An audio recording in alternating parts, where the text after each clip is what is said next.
बेटा आप ध्यान देंगे, सबसे पहले था आपका triangle law of vector addition.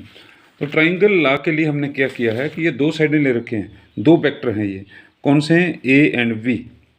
अब इसकी स्टेटमेंट में क्या है कि it state that if two vector both in magnitude and direction are represented by the two side of the triangle in same order. तो ये जो दो वेक्टर हैं दो साइडों को रिप्रेजेंट कर रहे हैं, कौन कौन side, O P and P Q. तो इसका याद करने का तरीका क्या, state that if two vectors both in magnitude and direction represented by the two side of the triangle in same order. ये जो रेड पेन से एरो लगाया हुआ है ना, ये है सेम ऑर्डर।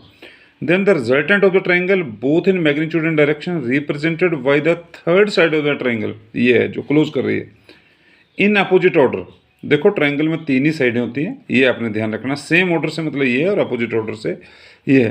डायरेक्शन तो दोनों की एक जा रही है लेकिन ऑर्डर्स देखना आपने यहाँ, ठीक है। तो इसका रिजल्टेंट जो है वो R is equal to A plus B आ जाता है। इसके बाद इसके जब मैथमेटिकली हम ट्रीटमेंट करते हैं तो उसमें भी कोई दिक्कत नहीं है। यहाँ से क्यू पॉइंट से ये परपेंडिकुलर ड्रा कर दिया हमने क्यू एन, बाकी का वो ये वेक्टर ए है, ये बी है, ये आर है, ये ध्यान रखना, ये अल्फा एंगल है और ये एंगल क्या है, थीटा। अब देखो अगर ये एंगल ए है, ये बी है ना, इसकी वैल्यू लेनी है तो दिस ओवर दिस, ये साइड ओवर ये साइड होगी ना, बेस ओवर हाइपोटेन्यूज, तो ये क्या जाएगी बी कोस थीटा। ऐसे this side over this side ये क्या जाएगी वी साइन थीटा।